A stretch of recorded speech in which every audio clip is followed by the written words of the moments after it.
Hi friends, welcome to do it now creation channel. ఈరోజు వీడియోలో 14 ఫిబ్రవరి 2003 అనగా వాలంటైన్స్ డే రోజు అహ్మదాబాద్లో జరిగిన ఒక వివాహిత హత్య దేశవ్యాప్తంగా సంచలనం సృష్టించింది.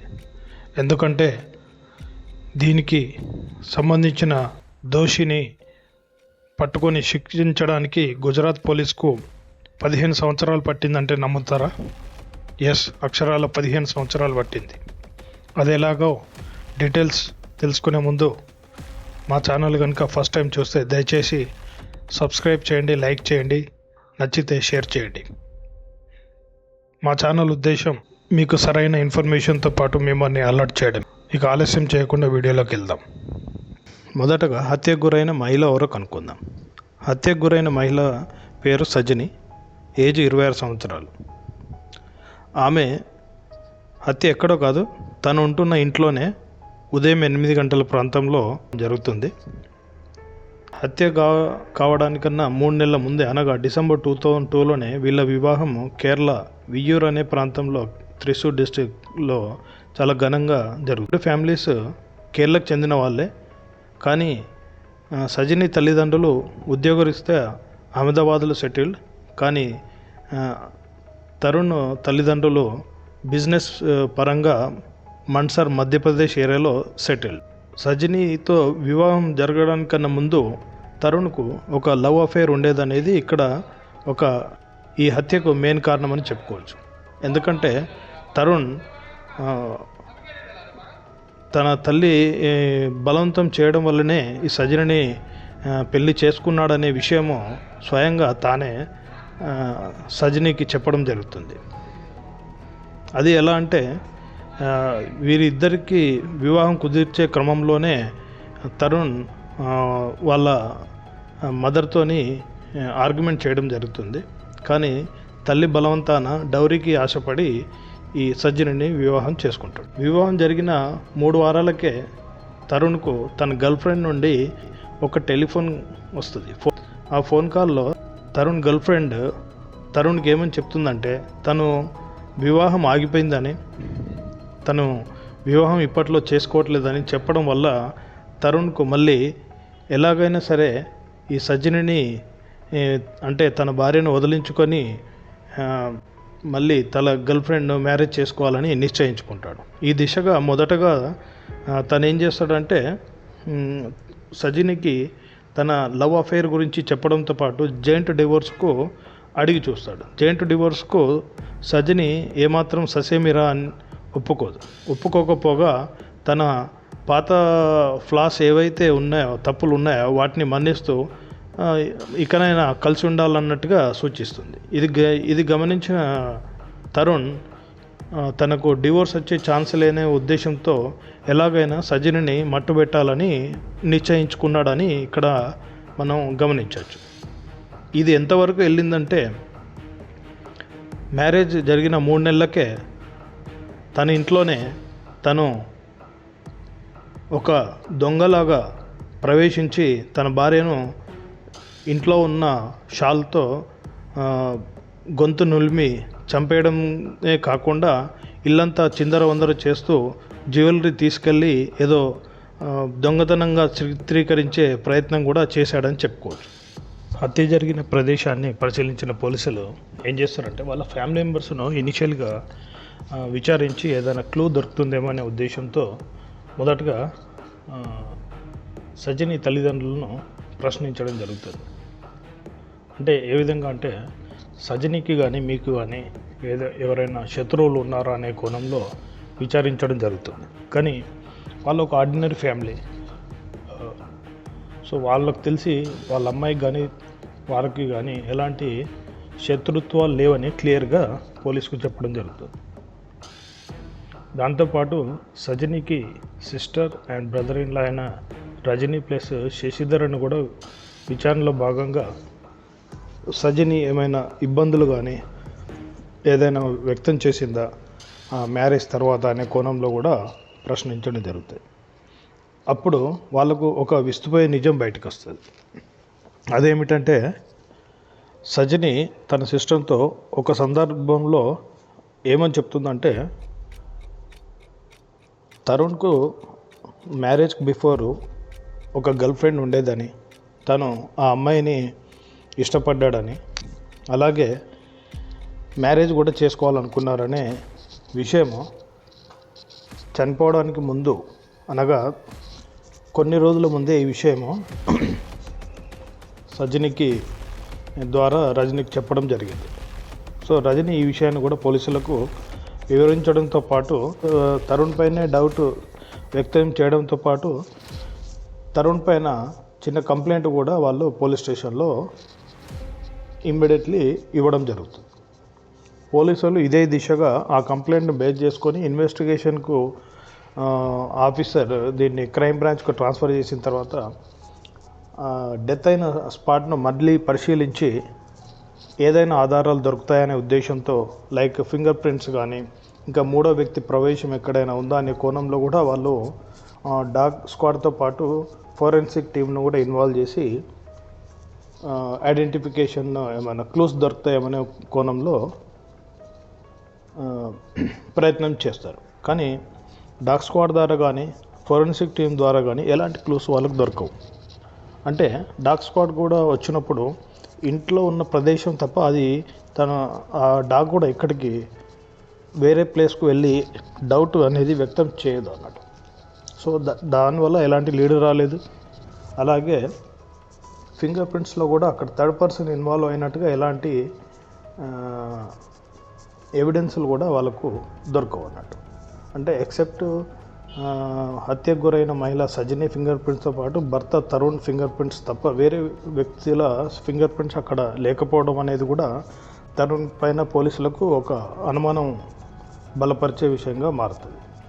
నెక్స్ట్ డే తరుణ్ను విచారణకు రావాల్సిందిగా పోలీసులు ఆదేశిస్తారు. ఈ విషయాన్ని గ్రహించిన తరుణ్ నేరుగా పోలీస్ స్టేషన్ వెళ్లకుండా మొదటగా తన వకీల్ దగ్గరికి వెళ్ళి అడ్వకేట్ని కలిసి జరిగిన పోలీసు వాళ్ళు పిలిచిన విషయాన్ని వ్యక్తం చేస్తారు. అడ్వకేట్ కూడా వెళ్ళి సరెండర్ అవ్వాల్సిందిగా అడ్వైజ్ చేస్తాడు. అడ్వైజ్ చేసిన ప్రకారం తను పోలీస్ స్టేషన్కి వెళ్ళినప్పుడు పోలీసు వాళ్ళు తనని విచారణలో భాగంగా కోర్టుకు తీసుకెళ్ళినప్పుడు తరుణ్ అడ్వకేట్ కూడా బలంగా తరుణ్కు సపోర్ట్గా వాదించడం వలన అతనికి బెయిల్ మంజూరు అవుతుంది.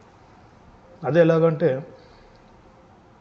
ఆ మర్డర్ జరిగిన సందర్భంలో తరుణ్ ఇంట్లో లేడని, తన బ్రదర్ను ఇన్ఫ్యాక్ట్ పిలవడానికి బయటికి వెళ్ళాడని, అలాగే వ్యాలంటైన్స్ డే సందర్భంగా కేక్ ఆర్డర్ ఇవ్వడానికి వెళ్ళాడని, సో తను లేని టైంలో ఈ హత్య జరిగిందని చాలా బలంగా వాదించడం వల్ల తనకు కోర్టు బెయిల్ మంజూరు చేస్తుంది. మంజూరు చేసి మళ్ళీ 2 వీక్స్ తర్వాత సరైన ఎవిడెన్స్తో రావాలన్నట్టుగా కోర్టు అహ్మదాబాద్ పోలీసులకు ఆదేశించడం జరుగుతుంది. కానీ పోలీసు వాళ్ళు ఏం చేస్తారంటే ఈ ఎవిడెన్స్లు కలెక్ట్ చేసే క్రమంలో తరుణ్ పైన కాన్సన్ట్రేషన్తో పాటు తన మిగతా నైబర్స్ను సరౌండింగ్ ఏరియాలో ఎవిడెన్స్లను గ్యాదర్ చేసే దిశగా విచారణ వేగవంతం చేస్తారు. ఇది గ్రహించిన తరుణ్ నెక్స్ట్ డే కోర్టు ఆదేశాలను బేఖతారు చేస్తూ అబ్స్కాండ్ అయిపోతుంది. అబ్స్కాండ్ అయిపోయిన తర్వాత అక్కడ అహ్మదాబాద్ పోలీసుకు ఇదొక పెద్ద సమస్యగా మారిపోద్ది. అబ్స్కాండ్ కావడంతో పాటు కోర్టు ఆదేశాలను బేఖతారు చేసి పరానైన నిందితుడిని ఇమ్మీడియట్లీ అరెస్ట్ చేసి తీసుకురావాలని కోర్టు ఆదేశాలను కూడా పోలీసుకు ఇన్వెస్టిగేషన్కు బలం చేకూరుస్తాయి.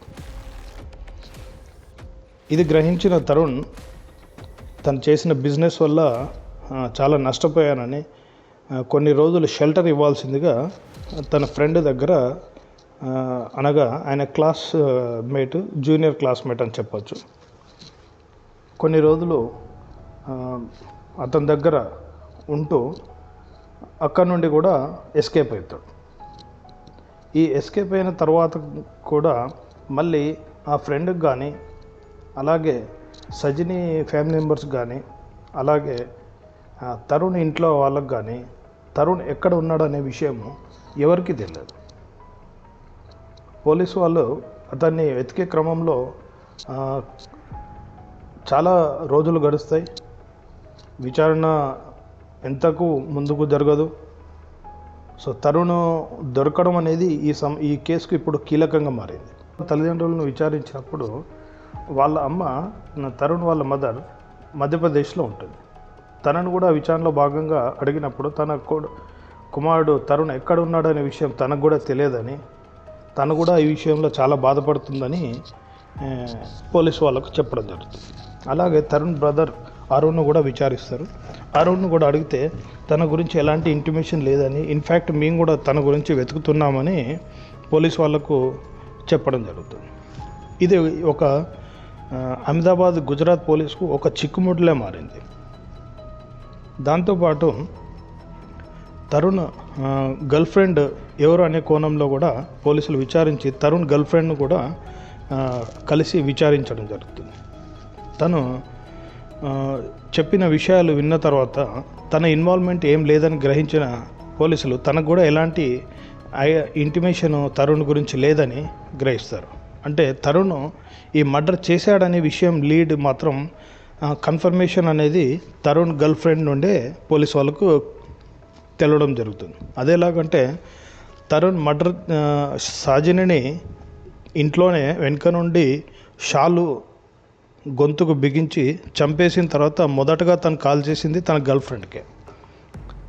తన గర్ల్ ఫ్రెండ్ కాల్ చేసి తను చెప్పిన మొదటి విషయం ఏంటంటే అప్నా రస్తే కా బీచ్ మే జో పత్తర్ మైనే హటా దియా, అంటే మన దారిలో ఉన్న రాయిని తొలగించాను అనే మాట ఫస్ట్ తన గర్ల్ ఫ్రెండ్కు చెప్తాడు.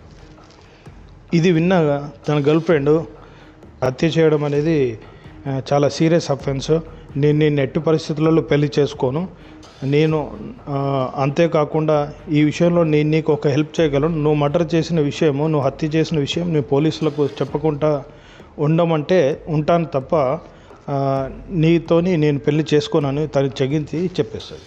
వాళ్ళు కూడా తనను వెతికే క్రమంలో తరుణ్ ఫ్యామిలీ మెంబర్స్తో పాటు నైబర్స్ కానీ అలాగే సజిని తరపున రిలేటివ్స్ కానీ అందరి ఫోన్లను కూడా ట్రాక్ చేయడం జరుగుతుంది. బట్ ఎక్కడ కూడా ఎలాంటి లీడ్ అనేది రాదు. అలాగే నైబర్స్లో కూడా తనకు క్లోజ్గా ఉండే వ్యక్తులను కూడా విచారించడం జరుగుతుంది. ఎవరికి కూడా ఎలాంటి ఇంటిమేషన్ ఉండదు. ఇలా కొన్ని సంవత్సరాలు గడుస్తాయి. బట్ ఎలాంటి లీడ్ అనేది పోలీసు వాళ్ళకు దొరకదు. సో అది గ్రహించిన పోలీసులో ఒకానొక సందర్భంలో ఐదర్ ఈ పర్సన్ ఫేక్ ఐడెంటిటీతో దేశం వదిలి పారిపోయి ఉండొచ్చు అనే కోణంలో కూడా వాళ్ళు పరిశీలించడం కూడా జరుగుతుంది. అది కూడా ఎయిర్పోర్ట్ అథారిటీ త్రూ కూడా వాళ్ళకు ఎలాంటి లీడ్ కూడా ఆ దిశగా కూడా ఎలాంటిది దొరకదు. ఇది డే బై డే గుజరాత్ పోలీస్కు ఒక ఛాలెంజింగ్గా మారింది. అంటే ఎక్కడ కూడా ఎలాంటి హత్య జరిగి 8 సంవత్సరాలు 10 సంవత్సరాలు జరిగినా కూడా ఎలాంటి లీడ్ అనేది దొరకదు.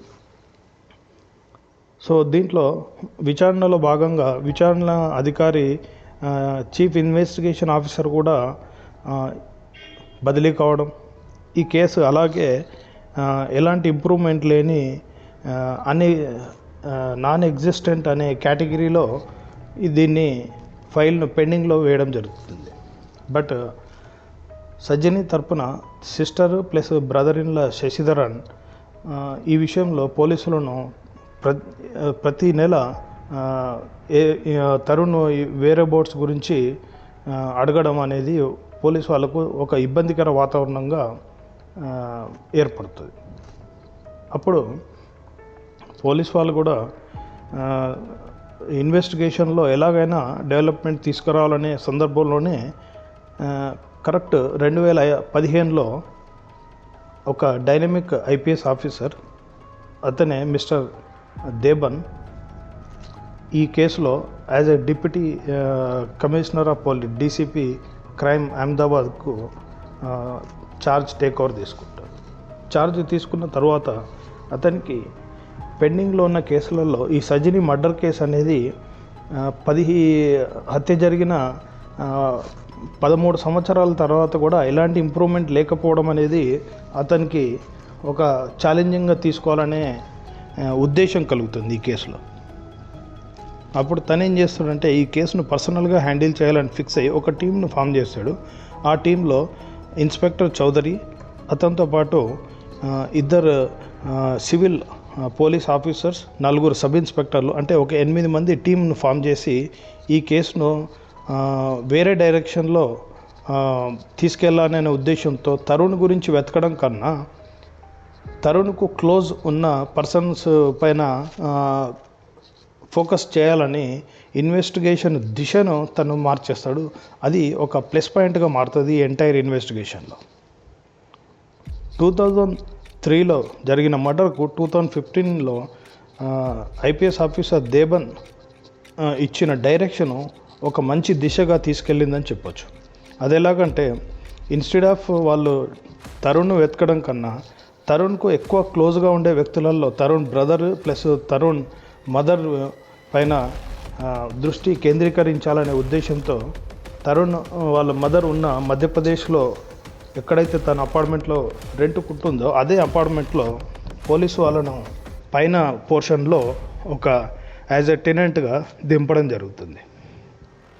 సో దట్ వాళ్ళు అక్కడే ఉండి చాలా క్లోజ్గా తరుణ్ మదర్ పైన దృష్టి పెట్టడమే కాకుండా తను ఎవరు ఎక్కువ కాంటాక్ట్లో ఉంది, అలాగే తన వద్దకు తరుణ్ ఏమైనా వస్తుడా అనే దిశగా వీళ్ళు చాలా క్లోజ్ అబ్జర్వేషన్ అనేది తరుణ్ మదర్ అన్నమ్మ పైన మధ్యప్రదేశ్లో ఉండి పోలీసులు వాచ్ అనేది అబ్జర్వేషన్ అనేది పెడతారు. ఈ అబ్జర్వేషన్లో భాగంగా చుట్టుపక్కల ఉన్న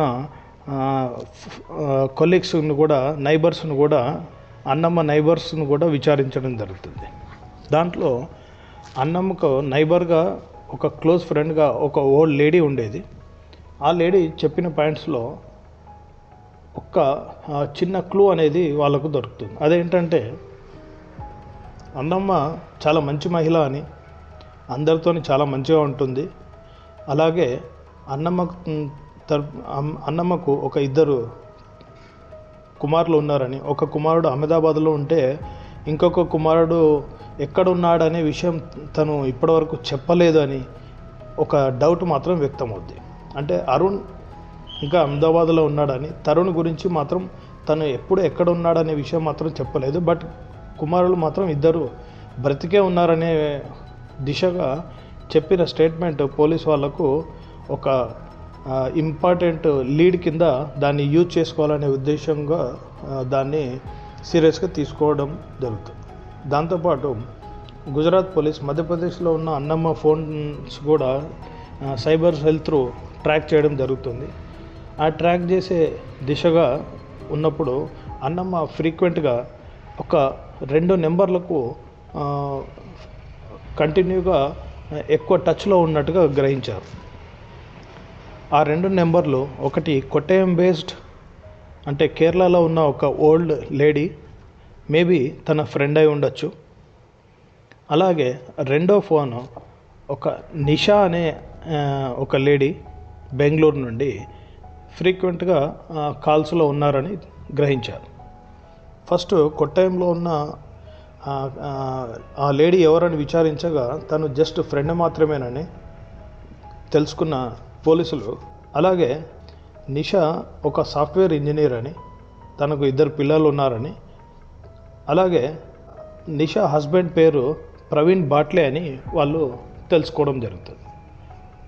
అంతేకాదు, దాంతోపాటు నిషా నైబర్స్ను కూడా విచారిస్తూ నిషా ఫోన్ నెంబర్ను కూడా పోలీస్ వాళ్ళు ట్రాక్ చేయడం జరుగుతుంది.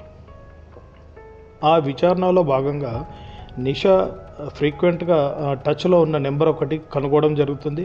అది ఎవరో కాదు, తను చెప్పినట్టుగా తన హస్బెండ్ ప్రవీణ్ బాట్లే నెంబర్ అని. బట్ ఎక్కడ కూడా తన సోషల్ మీడియాలో కానీ ఫేస్బుక్లో కానీ తన హస్బెండ్ కానీ తో దిగిన ఫోటోలు కానీ ఎక్కడ కూడా పోలీస్ వాళ్ళకు కనిపించవు. అది గ్రహించిన పోలీసులు నైబర్స్ను కూడా విచారిస్తారు. నైబర్స్ను కూడా విచారించినప్పుడు ప్రవీణ్ బాట్లే గురించి కొన్ని విషయాలు వాళ్ళకు కూడా అర్థమవుతాయి. ప్రవీణ్ బాట్లే చాలా సాఫ్ట్ మనిషి అని, ఆయన ఈవెన్ ఎలాంటి ఫ్యామిలీ గ్యాదరింగ్స్లో కూడా ఎక్కువ అటెండ్ కాడని, ఒకవేళ అటెండ్ అయినా కూడా ఫోటోలు దిగడు అని కాస్త మొహమాటం ఎక్కువ అనే దిశగా వాళ్ళు పోలీసు వాళ్ళకు చెప్పడం జరుగుతుంది. ఈ మొహమాటం అనే మాట అసలు ఫోటోలలో ఈవెన్ ఫ్యామిలీతో పాటు దిగకపోవడం ఏంటనే దిశగా పోలీసు వాళ్ళకు ఒక చిన్న డౌట్ వచ్చి ప్రవీణ్ బాట్లే ఎవరు అని వాళ్ళ డీటెయిల్స్ వెరిఫై చేస్తూ అహ్మదాబాద్లో ఉన్న దేవన్కి ఇన్ఫామ్ చేయడం జరుగుతుంది. అహ్మదాబాద్లో ఉన్న డీసీపీ ఈ ప్రవీణ్ బాట్లే పేరు పైన వెతుకుతున్న క్రమంలో, సెర్చ్ చేస్తున్న క్రమంలో అదే అహ్మదాబాద్లో ఒక ప్రైవేట్ స్కూల్లో పీఈటీ టీచర్గా ప్రవీణ్ బాట్లే ఉన్నాడు అనే దిశగా వాళ్ళకు ఒక ఇంటిమేషన్ అనేది జరగడం జరుగుతుంది. ఆ ఇంటిమేషన్ను లీడ్ తీసుకొని ప్రవీణ్ బాట్లేను డీసీపీ దెబన్ పర్సనల్గా పిలిపించి మాట్లాడడం జరుగుతుంది. తను ఎవరో కాదు, తరుణ్కు జూనియర్ క్లాస్మేట్ అయిన ఒక ఫ్రెండ్ అని, ఇంతకుముందు మనం చెప్పుకున్నట్టుగా తన దగ్గరే తరుణ్ స్టే చేశాడనే విషయము గ్రహిస్తారు. సో దాంతోపాటు తనను విచారించిన భాగంలో తనకు సంబంధించిన ఐడి ప్రూఫ్స్ ఏమైనా ఉంటే ఇవ్వాలన్నట్టుగా పోలీసులు అడిగిన క్రమంలో తన ఐడి ప్రూఫ్స్తో పాటు ఇవ్వడంతో పాటు తన ఒరిజినల్ డాక్యుమెంటు చాలా లాంగ్ బ్యాక్ మిస్ప్లేస్ అయ్యాయనే విషయం కూడా పోలీసులకు చెప్పడం జరుగుతుంది. ఈ పాయింట్లోనే ఐపీఎస్ దేవన్కు ఒక చిన్న డౌట్ వస్తుంది.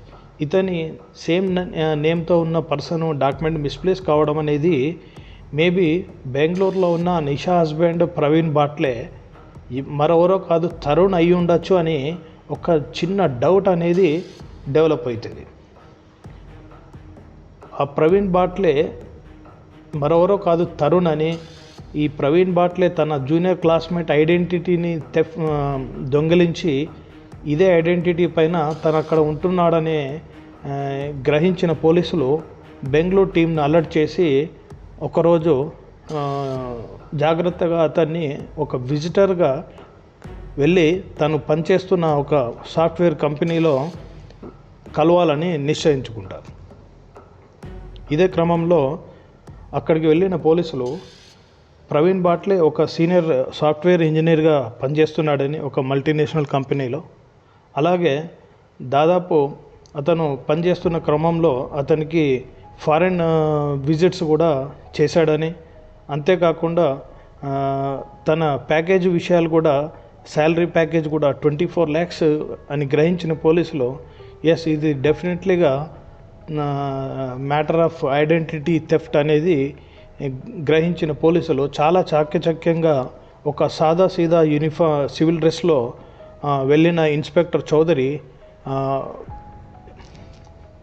తరుణ్కు యాజ్ ఎ విజిటర్గా లాబీలో వెయిట్ చేస్తున్న క్రమంలో ఒక 15 నిమిషాల తర్వాత తరుణ్ విజిటర్ను కలవడానికి రావడం జరుగుతుంది.